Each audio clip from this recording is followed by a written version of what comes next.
The following is the third of a lecture series given by His Divine Grace, H.D.Goswami Acharya at the University of Florida on March 16, 1983.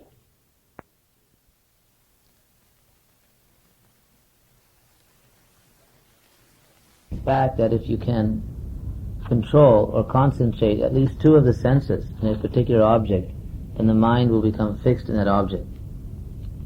So, by chanting, this engages the sense of speech, tongue, and also the sense of hearing.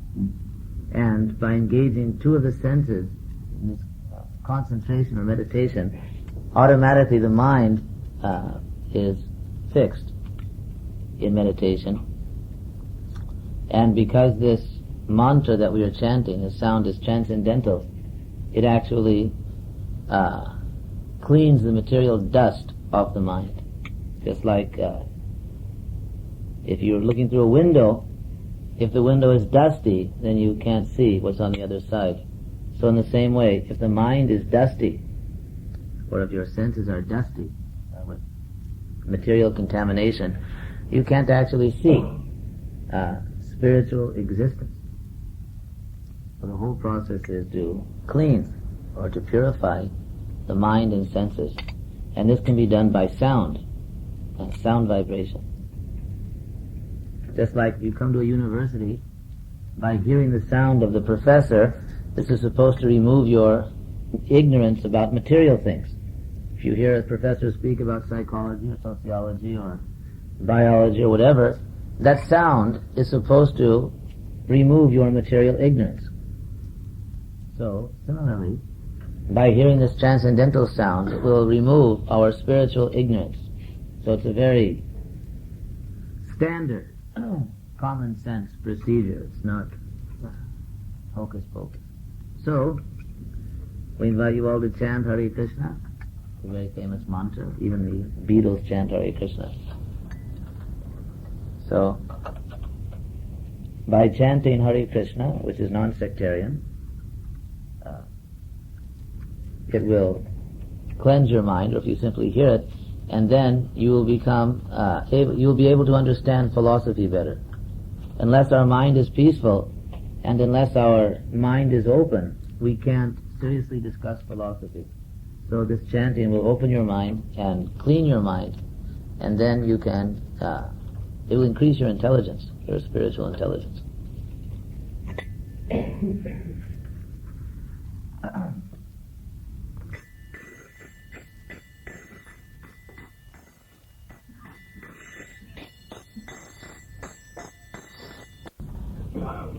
So we'd like to thank everyone, all of our guests who have come here tonight for this program.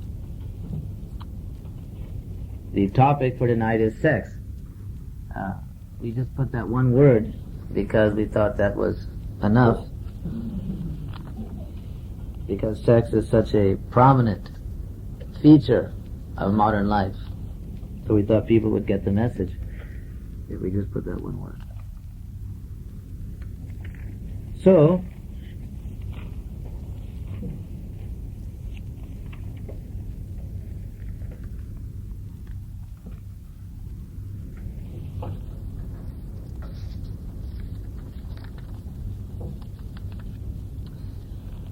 anyway,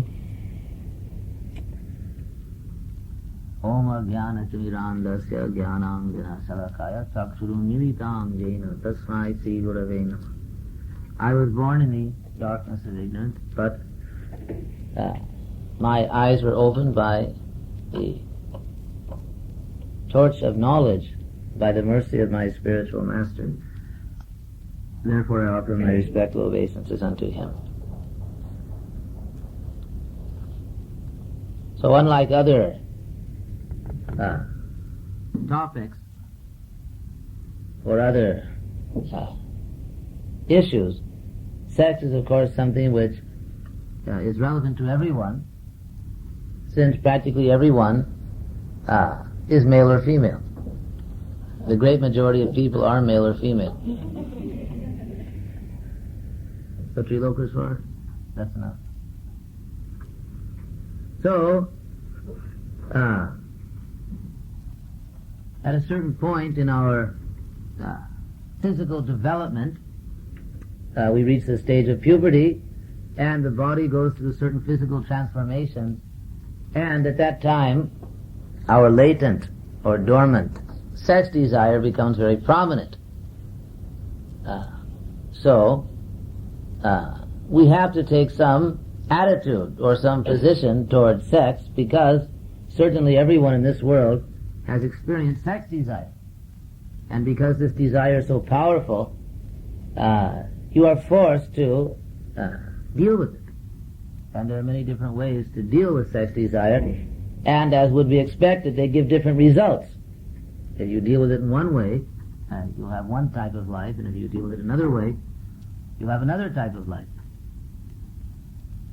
So, that's what we're going to discuss tonight, what to do with the sex desire. What it actually is, where it comes from, where it's going, and what happens if you adopt different attitudes towards sex. Of course, the implications of sex are many. There are economic, for example. There's so much business made nowadays in pornography, and so many movies, so many books, advertisements, subliminal and overt, all based on sex. There are social implications, because the whole social system is also based on sex. Someone is either married or not married. He either has children or doesn't have them. And all these things are based on sex. We always hear how important the family unit is for social stability, and the family unit is basically based on sex. A man and woman, or a woman, are attracted by sex desire. They live together because of their desire to get sexual satisfaction in each other's company. Not only gross satisfaction of the sexual organs, but the psychological satisfaction which a man or woman feels in the company of the opposite sex.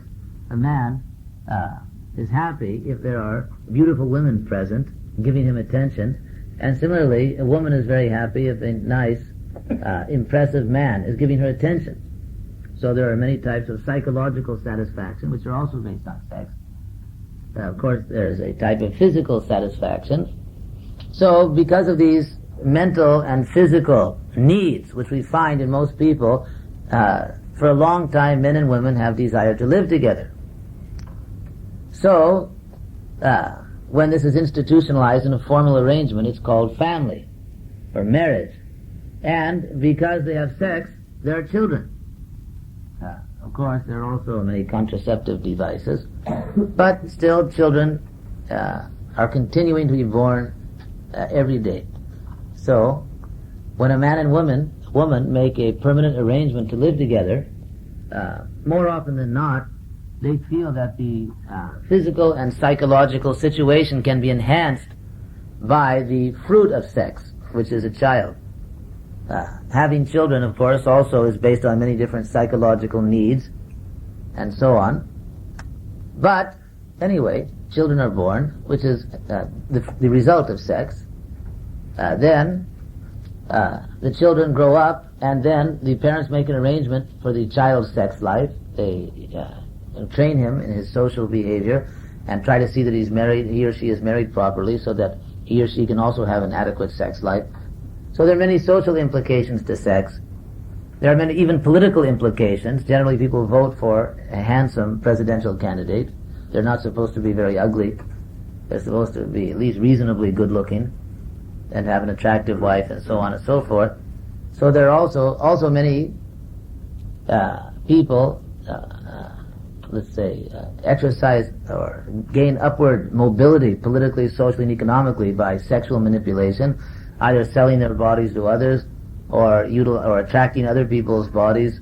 So in many different ways, we can actually see that sex is permeating our present civilization. In fact, most people go to the university because they want to get a good job, and that's also based on sex. Unless someone gets a good job, he can't make money. Unless he has money, he can't acquire a respectable sex partner, and or he can't maintain a beautiful woman. He can't keep her if he's broke. then gradually she'll become uninterested in him. So in this way, nowadays also men are uninterested in women that don't have earning power. Anyway, it's very complicated. But the simple point to conclude this first point is that sex is all pervading. It permeates all aspects of our society, and it's all coming out of that little organ down there. So, therefore,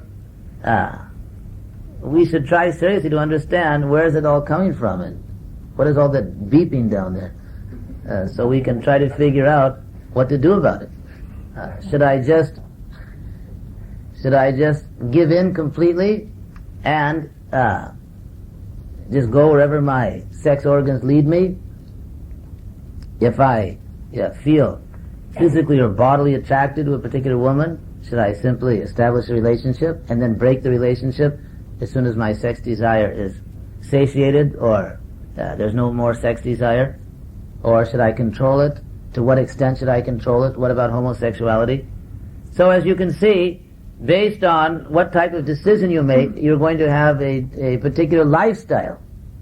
If you are heterosexual, homosexual, multisexual, or if you are celibate, this implies a different type of lifestyle, different types of relationships with other people, it also implies your attitude toward reality, what you think is ultimately real. You see? What do you think is ultimately real? What do you think is ultimately meaningful? And what do you think pleasure is? And what do you think the purpose of life is? So, therefore, the decision regarding what you should do about sex really reveals something about your entire concept of life. What you think you are, what you think other people are, and what you think your real relationship with them is, and so on and so forth. So, one significant question which should be resolved is what we are. We have this body. Every one of us has a body, a material body, and we have our brain and our mind. We all have desires, but we also have consciousness. We are conscious. So the question, first of all, has to be answered: am I this body? Am I consciousness? Or am I a combination of both? So we have to answer this. So according to the Vedic philosophy that we are presenting, we are presenting the Bhagavad Gita, which is the part of the Vedas. For those who are not familiar with the Vedas, I'll give a very rudimentary description. The Vedas are the oldest knowledge on this planet. Veda, in the oldest language in the world, Sanskrit, means knowledge. And originally there was one Veda. This Veda was very sophisticated knowledge about material and spiritual things. So 5,000 years ago, before or beyond the jurisdiction of our historical methodologies at the present time, 5,000 years ago, this one Veda was divided into 4. Rig, Sama, Yajur, and Atharva. Then the Puranas were also added, 18 Puranas, of course Upanishads and Mahabharata, including Bhagavad Gita. So this is a little technical for those who are not familiar with the Sanskrit literature. But we, in the who are within the arena of Vedic culture and Vedic knowledge, we accept this Veda as authoritative. Ultimately, all of us are accepting something as authority, because everyone is acting as if something were real. If you think about it, every one of us is acting as if something is real, is really real. Otherwise you can't act. Otherwise you can't come to a university, you can't cross a street, you can't eat, you can't do anything unless you accept something as real. And to accept something as real implies an acceptance of some authoritative criteria by which you ascertain something to be real. This is, of course, very simple logic. It's common sense. In other words, you may accept your professor as an authority. You may accept the newspaper. I hope not, but you may accept a newspaper as authority. You may accept the government as authority. You may accept your own desires as authoritative. If you say, well, I feel like it, you may accept that as authoritative, although you don't even know where that desire is coming from, how it entered your mind. So, every one of us is accepting something as authoritative, and based on the authority, whether it's our mind, or the government, or this or that, or something. So based on what you accept as authority, you think something is real.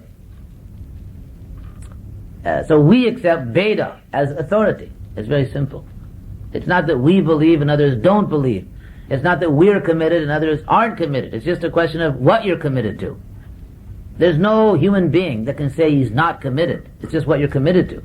You may be committed simply to doubting, because doubting is also a process. So if you doubt everything, then you're committed to that. That's also a mental process, and it's also it is also based on a particular worldview. You're committed to it. If you doubt everything, that's also commitment to a particular worldview, and not a very promising one either. But that's a commitment, and that's also faith. So we are committed to this Vedic knowledge. Why we are committed? Because it's practical.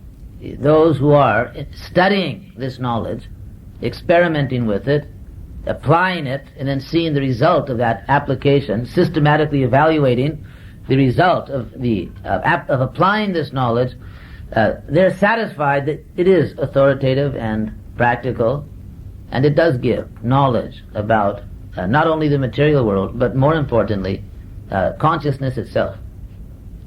So, according to the Bhagavad Gita, we are not the body. We are not the body. Of course, the scientists have many condescending terms for this worldview. They call it vitalism, or which sounds like a breakfast cereal or something. But anyway, or dualism. But it's not vitalism or dualism. It's the fact that consciousness is not material. It's not only that we say it, but also the greatest physicists and scientists in the world, they also say it. Many of the greatest scientists, Nobel laureates, have concluded that the present state of material science, the logic of science, the terminology of science, cannot even rationally discuss consciousness. It can hardly even refer to it. Because ultimately, according to material science, everything is composed of matter. And matter can be broken down into molecules, which are broken down into atoms, and atoms are broken, every child knows this, atoms are broken down into protons and electrons and everything. So, ultimately you get a little bag full of protons and electrons, so where's consciousness? You see, everyone knows electrons aren't conscious. They're just little zaps of energy. Isn't it? So we have many PhDs in the room in science, so you can correct me if I misrepresent the scientists. So, according to the scientists themselves, electrons and protons aren't conscious because apparently electrons and protons and neutrons and whatever else is in there, they form atoms, and atoms form molecules, and molecules form cells. And then cells form different types of organic matter. And when that organic matter reaches a certain state, when all the conditions are right, we become conscious. So that means that the little atoms, they aren't conscious, but they form molecules which form cells, which form organs and tissues, which then make consciousness possible. But according to material science, that's about all you can talk about, really. There's all these atoms and molecules and cells. You can't really talk even about consciousness. Therefore, in the field of psychology, for example, in the 20th century, they stopped talking about it. I don't know if you know all these things. Maybe some of you take different courses and some things which touch upon this. But at least in the field of psychology, which we assume is the science of consciousness, everyone is thinking that. But actually, if you read a psychology book, you'll find that they don't talk about consciousness because they can't talk about it scientifically, and they have to be scientific, otherwise they'll get their building taken away from them. You see, on campus, all the social sciences, they have to show their that they're real scientific. Otherwise they'll lose their buildings and their laboratories and their jobs and everything, and their wives. So, therefore they have to maintain their scientific status. So they finally came to the conclusion that, well, they can't make any scientific statements about consciousness, so they just won't talk about it anymore. So, the ludicrous situation is that in the modern American university, or European university, or especially Russian university, they don't even have a department which can legitimately talk about consciousness. And it would so happen that we are consciousness. So that's a real unfortunate that there's no department in the university that can talk about us. Because we're the ones who are in the university or learning. So it's real unfortunate. It's a real shame that we are in an educational institution that has no department which can tell us anything about what we are. At least to a sane person, it would occur to a sane person that before I study all these other things, maybe I should figure out what I am. Because if I figure that out, it may influence my further decisions. Of course, I'm being, well, in one sense, it may sound sarcastic, but actually most people don't even think about these things. That if I could figure out what I am, that might have some effect on my career, if I could figure out what I am. Of course, most people aren't really interested. They jump the gun. Well, whatever I am, I could sure use some money.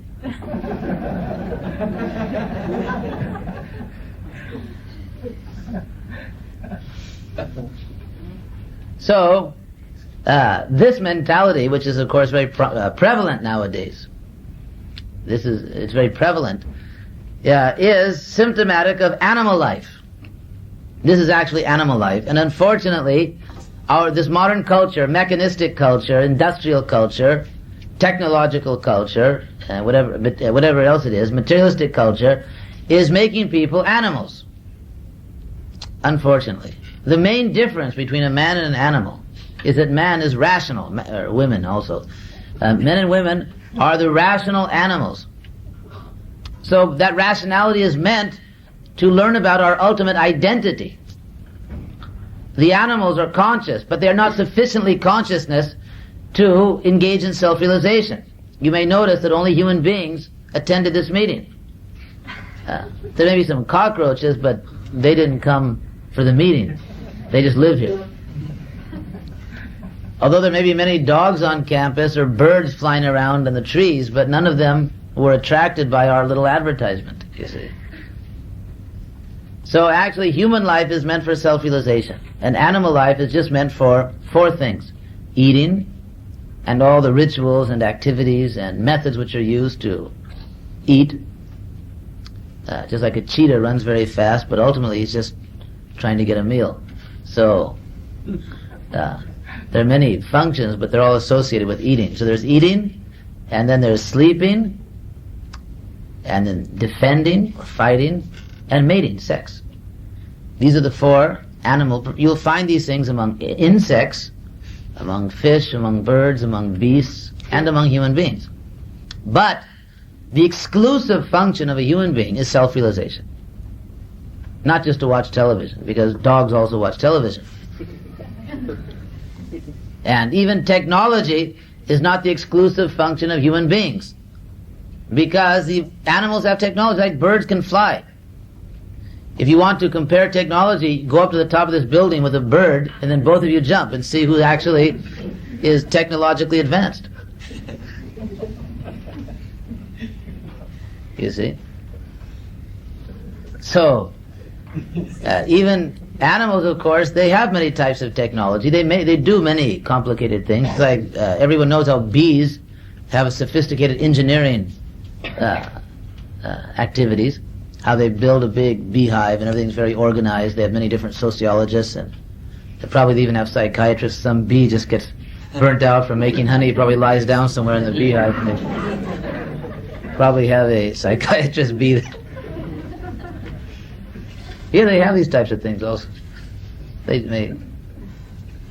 So, if we study very carefully, the exclusive function of human beings is actually self-realization. Self-realization. Or spiritual activity.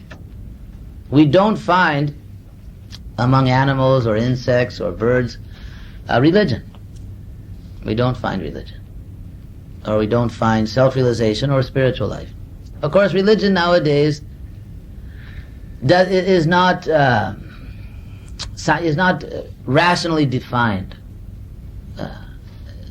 Religion, of course, the original root, I think it's Latin root, means re, which means again, and then lig, just like in religio, just like in Portuguese, the word ligar, which means to connect. So, in English we have the word link, but religion means to again connect with the supreme consciousness. And interestingly enough, this is the same etymological meaning of the word yoga. The word yoga actually is the same as religion. Yoga comes from the Sanskrit root yud, which is expanded through Sanskrit grammar into the word yoga or yukta, which means to link, to connect oneself. In English we have the word yoke, which comes from the same root, to connect. So the word yoga and religion ultimately have the same etymological root, which means to connect ourselves. We can understand that at every moment we are establishing different relationships. Just like you have a relationship with this room. You are situated in a particular locus, in a particular place in this room, and you are using the room in a particular way, and the room is influencing you in a particular way. You have a particular social, psychological, and physical relationship with the other people in this room. You have a relationship with your chair. You have a relationship with your family, with your friends, with the clothes you're wearing. So everything is actually a series of relationships. And ultimately, we also have a relationship with the entire universe. And we also have a relationship with God. So these are all relationships. But ultimately, religion refers to the relationship with God. And if we simply engage in ordinary religious activities, that's not real religion. This is another point.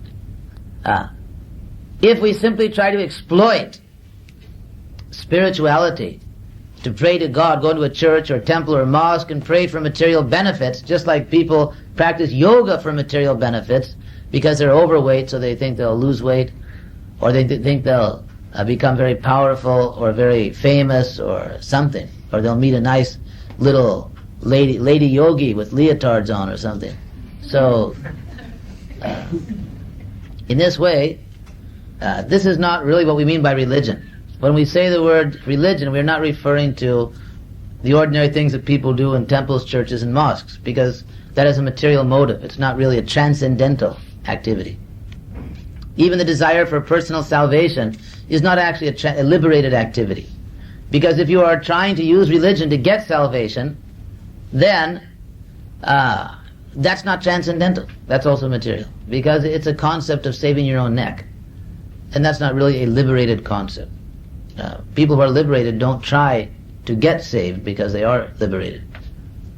So that's not transcendental. That's also mundane. It's not a spiritual desire just to save your own neck. Anyway, why are we mentioning all these things in a lecture on sex? Because ultimately, the exclusive function of human beings is self-realization, and that is a transcendental activity. And ultimately, we say that you should understand sex and relate to sex in terms of your spiritual self-interest, because you do have a spiritual self-interest. And if we have a mundane concept of religion, then we won't understand why people who practice spiritual life have certain attitude towards sex desire and the sexual act. Why, for example, there are moral institutions in society. Gradually these things broke down. Actually, when I was in college, all these things broke down completely because our parents taught us that the purpose of life is just to get ahead, to get material things. So, why should we follow morality? Why not just go directly and take what you want? Why all this red tape? So that's the idea. If the purpose of life is material enjoyment, why all this red tape? Why not just directly take what you want? So why should we be artificially restricted If I want to be a homosexual, why should I be restricted? If the purpose of life is simply to enjoy materially, why should I be restricted? If I like this woman, why shouldn't I enjoy her? Why should I be restricted? I'm fulfilling the purpose of my life. The purpose of life is to enjoy this body. I'm going to die. When I die, everything's finished. No one knows what comes next. It's all a big blank, a big zero anyway. So if I have only a few years, why not make the most of them? Why should medieval moral practices and superstitions restrict our sincere attempt to make our life meaningful by filling it with different types of enjoyment? After all, everyone wants to be happy. So, of course, what I just described is not Vedic philosophy, but I'm more or less presenting what the modern picture is of life. There's one, in what I just said, there's one glaring defect, one big mistake in this description of life, and that is there is no definition of what we are. So we are consciousness, not this body. If you say, no, I'm this body, then you can't maintain that logically. That's an irrational position. Because, as explained in the Bhagavad Gita, the Sanskrit is, I don't know if any of you speak Sanskrit. Dehinosmin jitha dehe. Some of the Indian, they know some Sanskrit. Dehinosmin jitha dehe kumarang juvanam jara. Tatha dehantara prapti. Dhiras tatra namuyati. It's explained in Bhagavad Gita that dehinosmin jitha dehe. Jitha in Sanskrit means just as. The word jitha is used to introduce analogy in Sanskrit.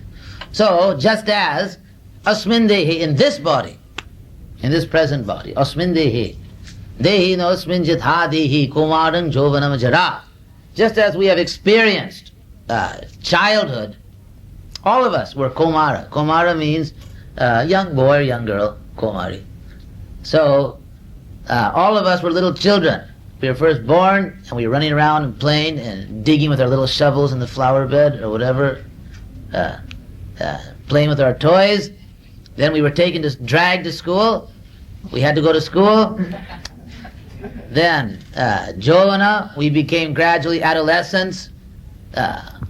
We became very proud, and we started our social life, and gradually we'll become old.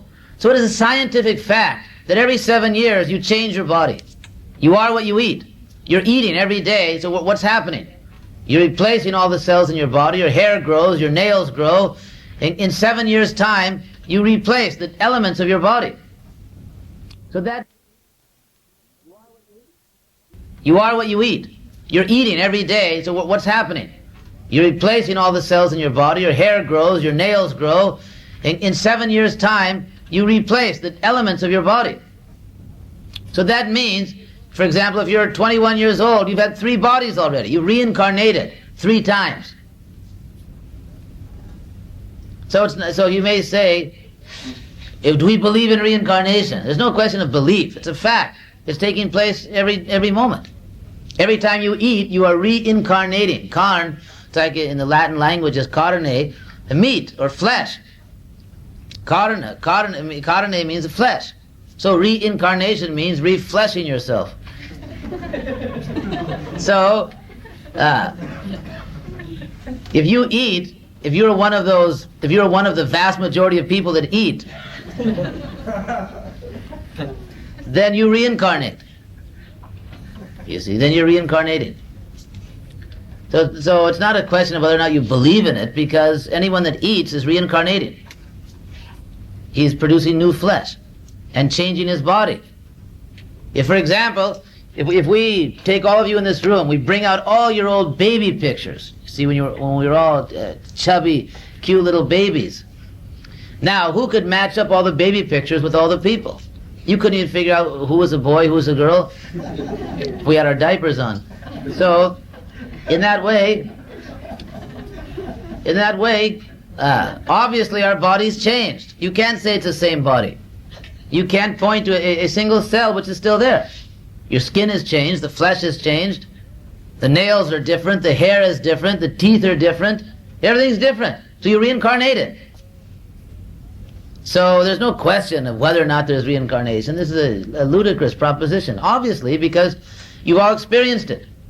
Every one of you was a baby, and now here you are, so you reincarnated. So in that way, to say that I am this body is not a rational statement. It's simply irrational. We are not the body. So, if I'm not the body, that has a lot of ramifications that I should examine if I'm sane. What that means is I'm not really an American, or a Russian, or a German, or a Mexican. I'm not really black or white. I'm not even male or female, materially. I'm not materially male or female. I'm not 6 feet tall or 5'3". I don't weigh 110 pounds or 302 pounds. I'm not any of these things. I must be the consciousness which is passing through these different bodies. So this simple fact, nowadays, even great PhDs, scholars, scientists, they can't figure it out. They can't figure it out. It's such an obvious, simple thing that my body is changing at every moment, and yet I'm a person. I am the conscious person inside this body. I'm still here. So I must be something else. I must be consciousness. If I'm consciousness and not this body, then why should I accept all these designations? You can't just open your wallet and pull all your cards out and figure out who you are. That's not self-realization.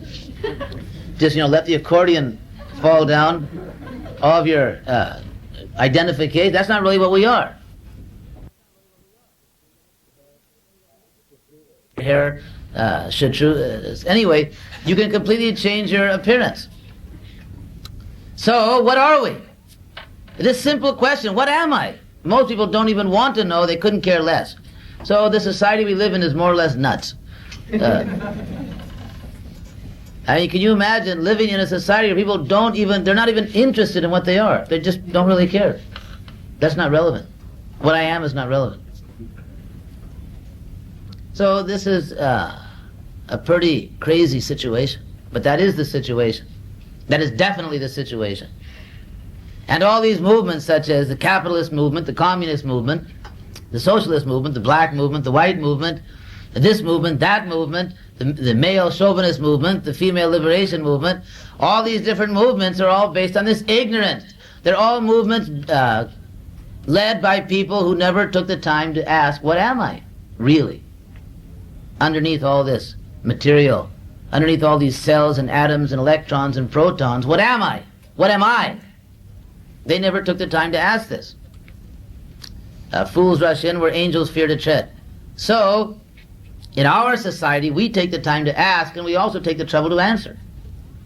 So we are actually consciousness. Consciousness is irreducible. You can't reduce it to something else. That's impersonal. That is in this age, we complain it's an impersonal age. Everyone has heard this complaint. There's billions of psychology books on it, sociology books, urban planning. Everyone's talking about the impersonality of our society, of our culture. It doesn't respect the person. So why? Because we've accepted a bogus philosophy, a cheating philosophy, a ludicrous, irrational philosophy that personality is not real. It can be broken down into a bunch of pieces. So why not just go study the pieces? Forget the person. You see, that's a philosophy that this society is based on. That you're not really a person, it just seems like you are, but your consciousness, your personality can just be broken down into little building blocks. And those building blocks are just a bunch of beeping little waves or whatever they are, running around the electrons or running laps around the protons.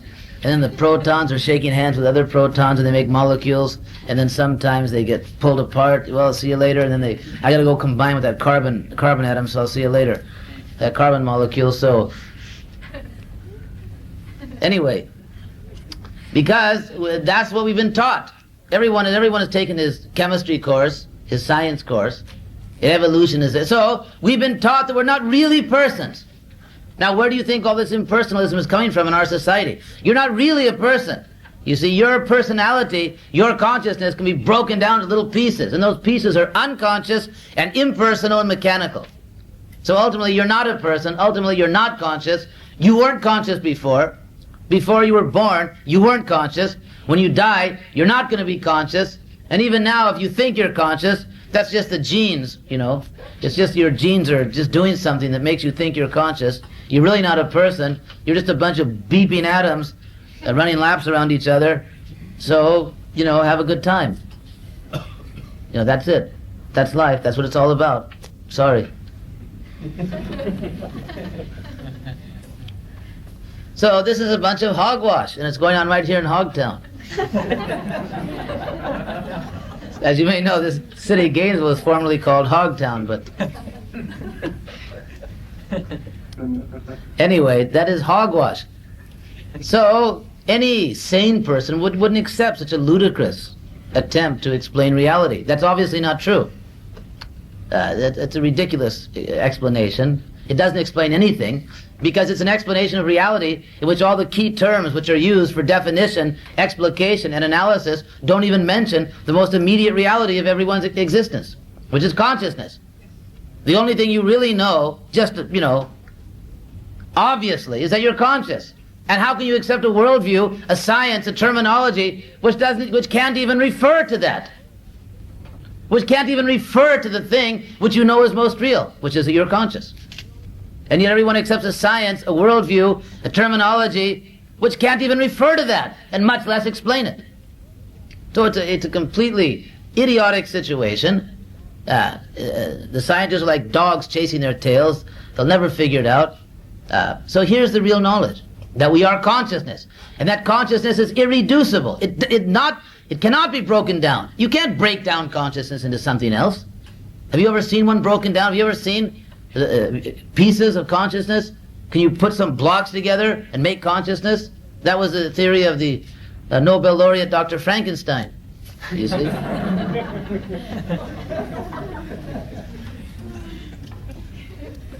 That you just take a bunch of material elements and then they'll sit up. So, they've never actually done that. They've never done that. It's a big bluff. You see, it's a bluff. Like the Wizard of Oz, a bunch of smoke and electricity, but they've never done it. So we've come to expose these Wizards of Oz who are masquerading as the great knowers of the cosmos, the scientists. They've never done that. They've never made their Frankenstein. They've never created their life. So we are teaching the fact that your consciousness, your personality cannot be reduced or broken down. It can be covered. That's a fact. It can be covered.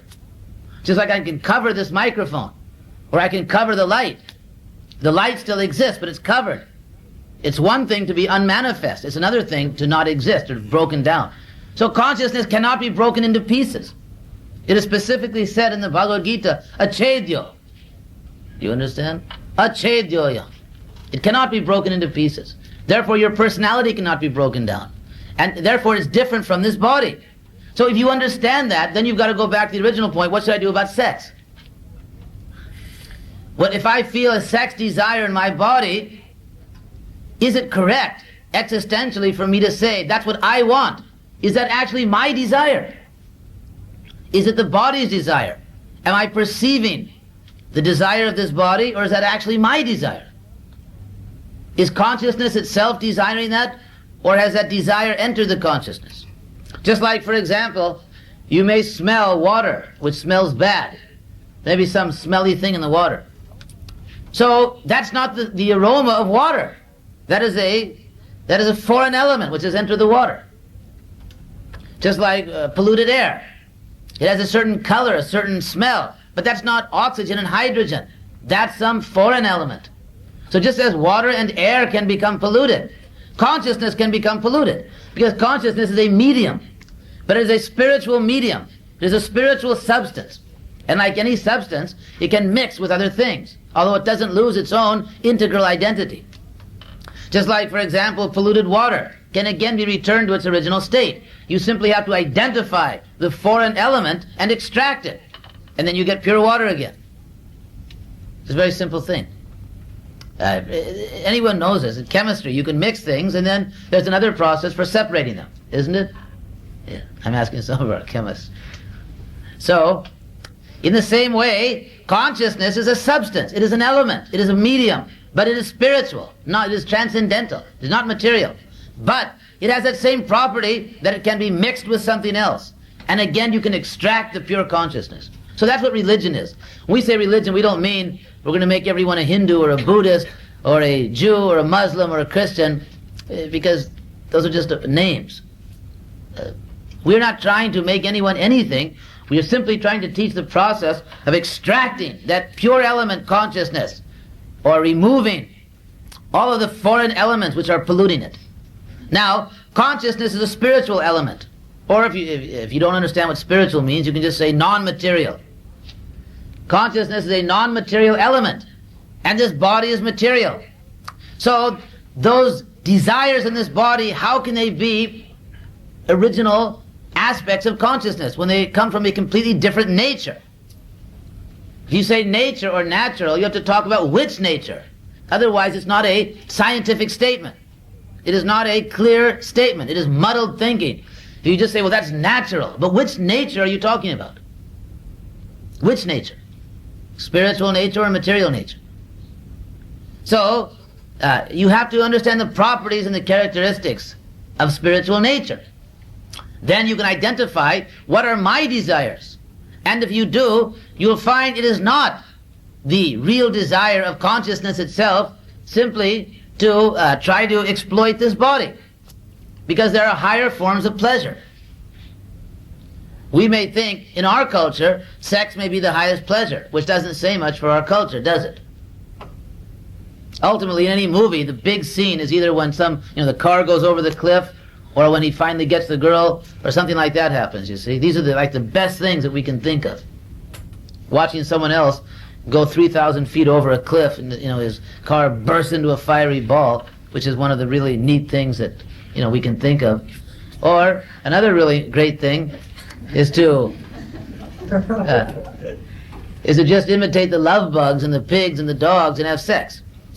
You stimulate those nerve endings. This is it. That's the real thing. So that's very pathetic. Anyone who thinks that this is the highest pleasure is a very inexperienced person.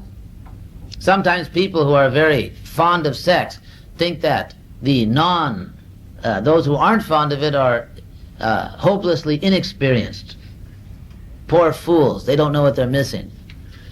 But some of them actually are in that condition. Some of them actually don't have sex and also don't even have spiritual life. But there's another class of people. There's also another class of people who have a higher pleasure. There is a higher pleasure. There's an ocean of pleasure. There's infinite pleasure. Because everything is coming from God. This is a basic definition of God, which is acceptable to anyone who's not simply atheistic, which means off. Because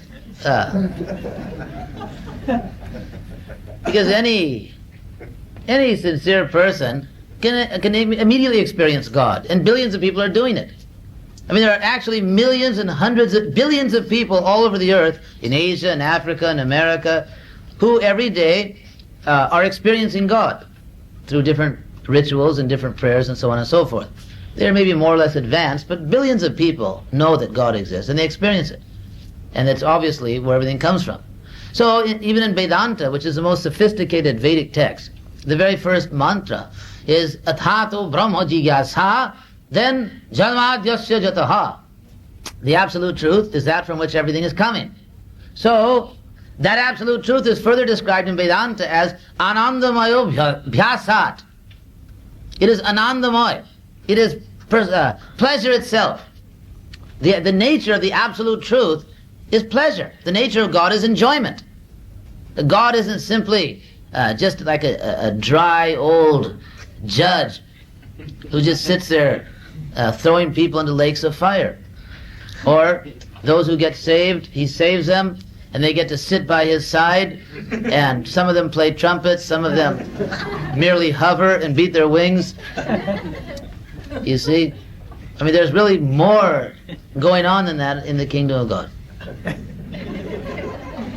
That's not really the whole explanation.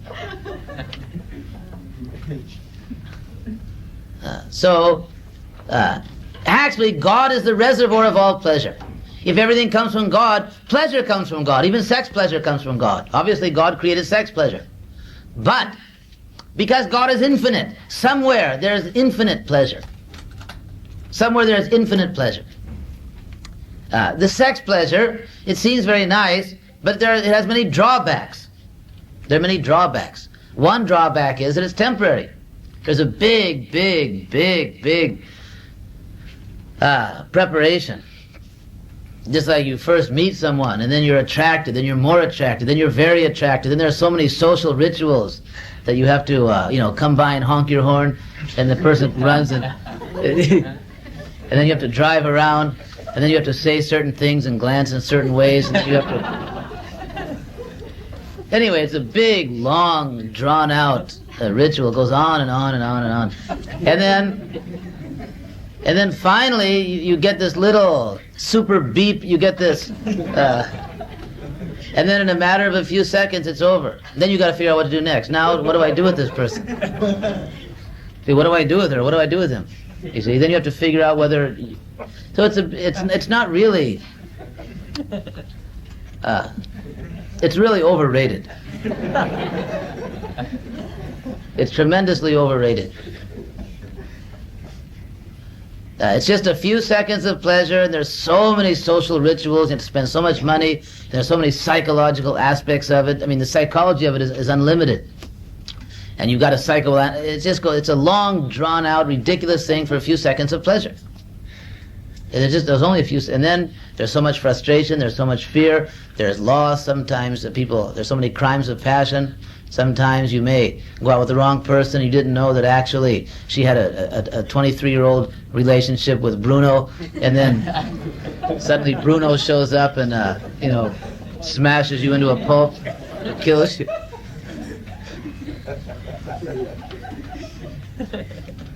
So in that way, it's a very complicated thing, and you get a few seconds of pleasure, and even that pleasure is simply physical. It's simply like a form of intoxication. It's like a drug. You get a few seconds of pleasure, everything's finished. And there's so many problems. People actually work. Men, they work all day. 8 hours, 10 hours, like asses, and they come home, they get their few seconds of pleasure and go to sleep. That's all. You see?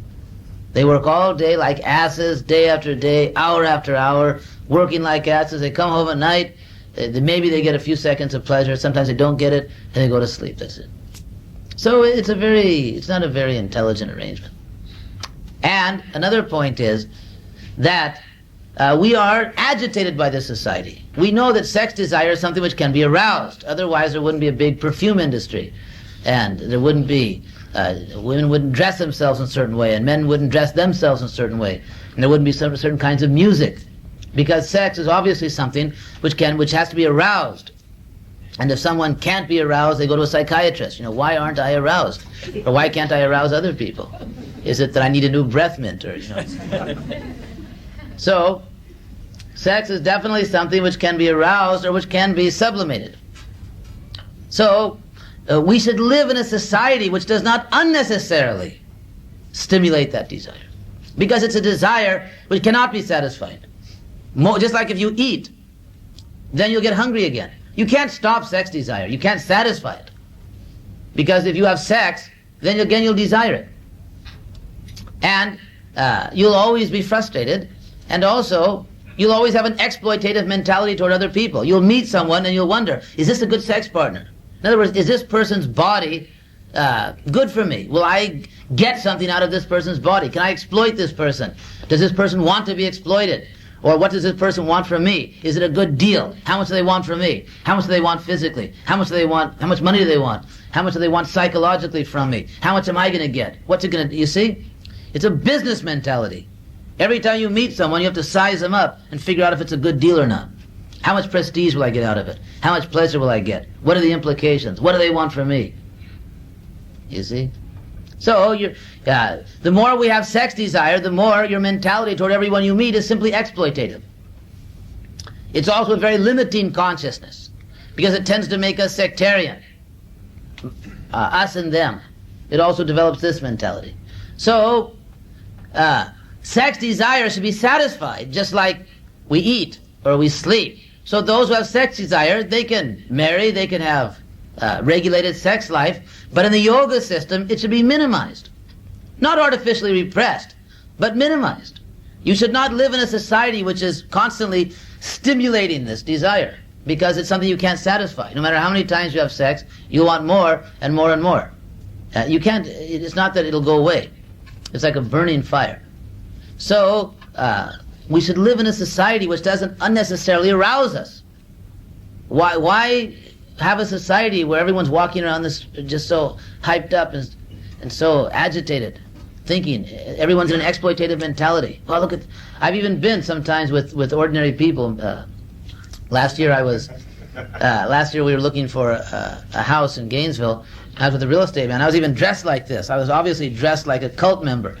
And so I was with this businessman, and he actually, I thought for sure he'd know that I was a monk or something, I had shaved head and everything. So, but still, he was standing there in the street and he was, wow, look at that one. Boy, you see that one over there? Oh, what do you think? And winking and whistling, and I couldn't believe it. So therefore, it's an exploitative mentality. There's another aspect of impersonalism. You see? If you sexually desire someone, how can you see them as a soul? How can you see them as pure consciousness? If you're simply seeing someone's breasts or seeing some other part of their body, then how can you see the soul? How can you see the soul? Then the relationship is exploitative, mutual exploitation. You scratch my back, I'll scratch your back. That's all. That's not love. That's not love. That's simply mutual convenience. That's all. Just like you go into a restaurant and the waiter comes and you're real glad to see him because you're really hungry, and he's glad to see you because it looks like you're going to give a big tip, and so you're both real nice to each other. You see? That's not love. That's just mutual convenience, mutual exploitation. So in the same way, if you're lusty, if you have sex desire, you meet someone, you're just sizing them up. And not them. What about the soul? What about this consciousness? What about the soul? What about self-realization? So these things are contradictory. You can't say that these things are the same thing. They're completely opposite. They're completely opposite. So, sex desire grows or diminishes based on our environment. Just like in a certain environment, let's say you're in an airplane, and the airplane starts going down too fast. So no one's going to be thinking about sex. Everyone's going to be thinking about the fact that the airplane's going down. You see? Or just like at a funeral, you're not supposed to be, you're supposed to be solemn and grave and think about the departed. And on other occasions also. Just like, for example, even to take a more wholesome example. A more wholesome example would be when a mother's with her son, she's not supposed to be thinking in a sexual way about her son. A father should not think in a sexual way about his daughter. So that's another example. Why? Because it's a different type of love. It's a different type of love. So the mother is not supposed to think about her son as a sexual object, or the father about his daughter, or the daughter, and so on and so forth. So it's a fact that in certain types of situations, sex desire is not aroused. And in other situations, it is aroused, based on the mentality of the person. So, ultimately, society should be organized not to repress our sex desire, but to at least it's not unnecessarily aroused.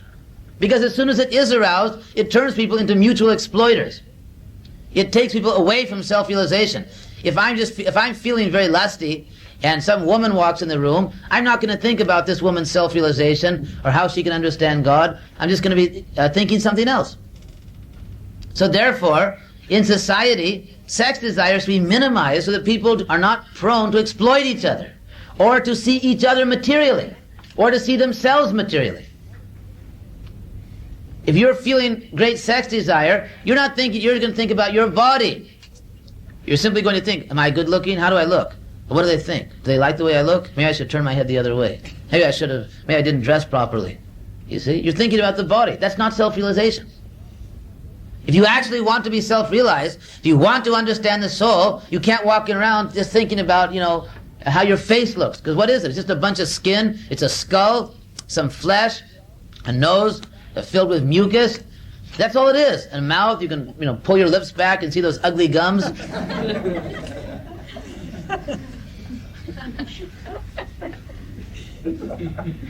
That's all it is. Every one of you just pull your lips up and see how ugly your gums are. Or just blow your nose and see what's inside. So it's a big bluff, you see. It's a big bluff. Because actually, if you look inside this body, it's pretty gooey. If you look inside this body, it's a bunch of mucus, bile, stool, urine, blood, guts. It's not so wonderful.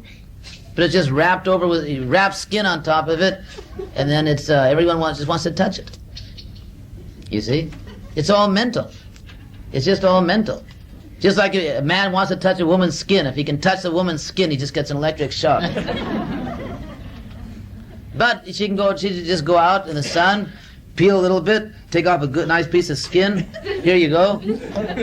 He can take the skin home. He can keep it in his drawer, and then he can, you see, have this nice skin. Or she can give him her fingernail clippings. These things won't arouse us. Hopefully they won't arouse us.